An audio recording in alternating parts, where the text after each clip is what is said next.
We've been up to what we believe is a place called Marsh Farm. It's at Sandringham.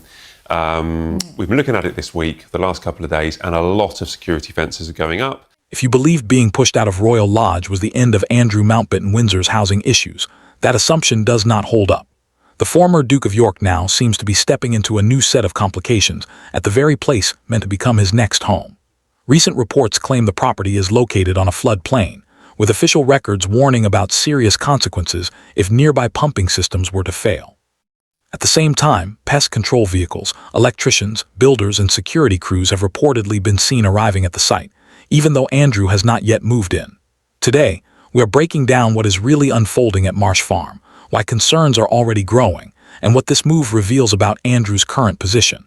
For over 2 decades, Andrew Mountbatten Windsor lived at Royal Lodge in Windsor. The residence includes 30 rooms, sits inside the Windsor estate, and has long been linked to senior figures within the royal family. News on the front pages this morning that Andrew Mountbatten Windsor is due to be evicted from Royal Lodge as early as next month. Even after stepping away from royal duties in 2019, Andrew continued living at the property.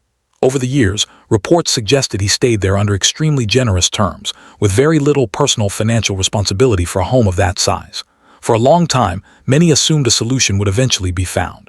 Either the arrangement would quietly remain in place, or a private compromise would emerge. That belief turned out to be incorrect. Andrew is now expected to leave Royal Lodge before the end of January, with no signs of another extension. This time, the move appears unavoidable. That signals a major change in his circumstances. The home Andrew is reportedly relocating to is Marsh Farm, located in Norfolk on the Sandringham estate. Unlike Royal Lodge, Sandringham is privately owned by King Charles and not part of the Crown estate. Marsh Farm is neither a palace nor a classic country mansion. It is described as a working farm property with several aging structures, some reportedly unused for years. The land is flat, rural, and closely tied to nearby wetlands. Locals view it as practical countryside, not refined royal living. That context becomes crucial when examining the first major concern linked to the property. Former Prince Andrew, we need to say now, has been kicked out of his salubrious Royal Lodge home, the 30-room mansion that he was living in with his ex-wife Sarah Ferguson. However, he's going to end up in Sandringham. He has been exiled to Norfolk by the King after his relationship with Jeffrey Epstein. However, according to reporting by The Sun, Marsh Farm sits on a designated floodplain.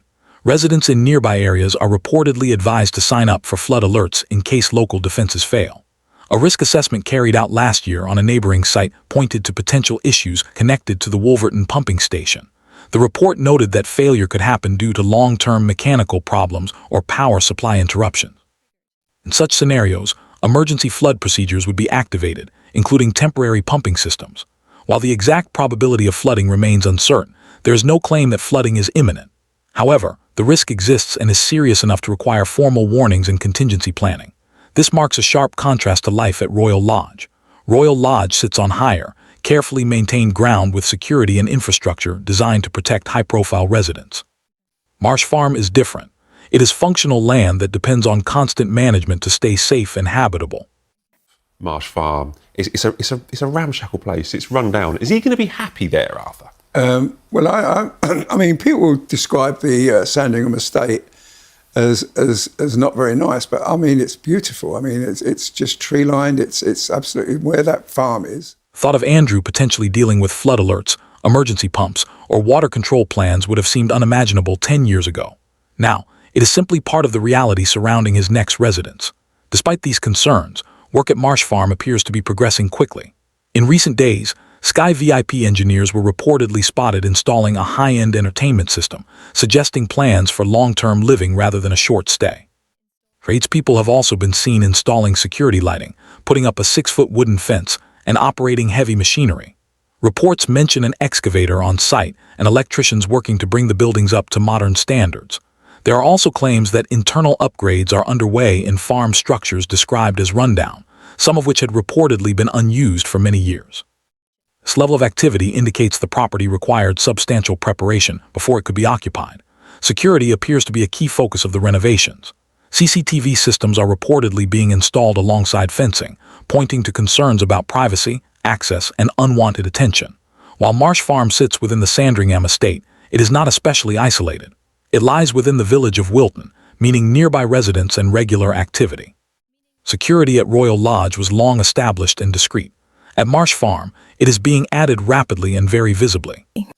It's not on. It's over by the other side of the road. You know, it's not in the actual extended, but it's part of it.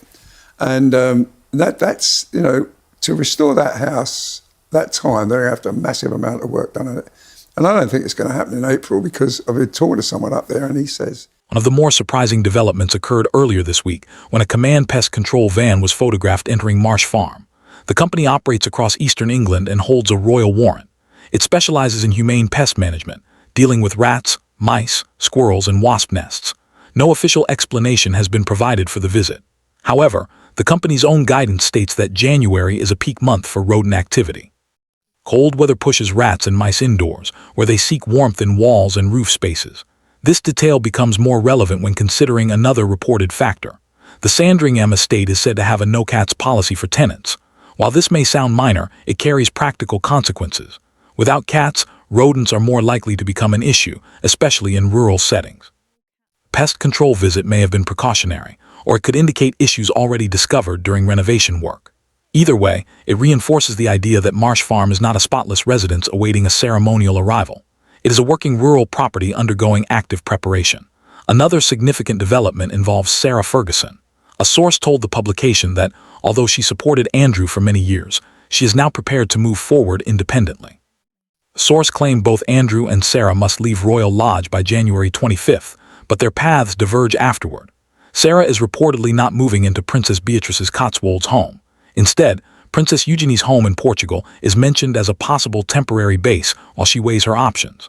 For decades, Andrew and Sarah maintained an unusually close post-divorce arrangement. This physical separation represents a notable shift. For royal watchers, this change is symbolic as well as practical.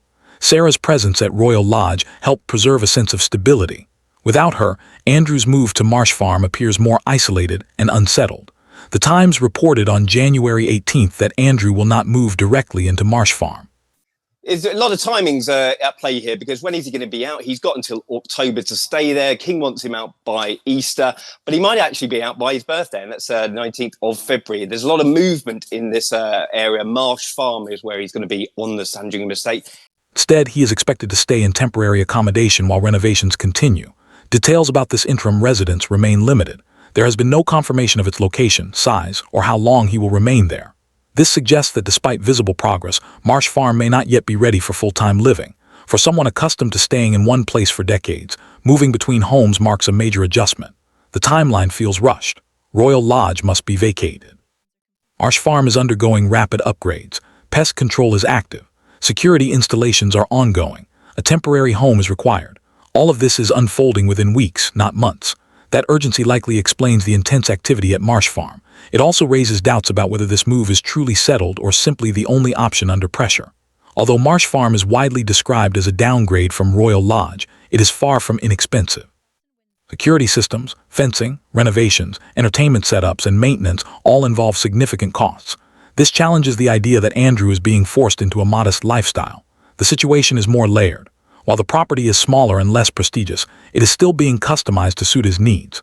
From the outside, the story seems straightforward. A disgraced former duke leaving a grand estate for a rural property with flood risks and pest issues. Behind the scenes, however, considerable effort is being made to make the property secure and livable.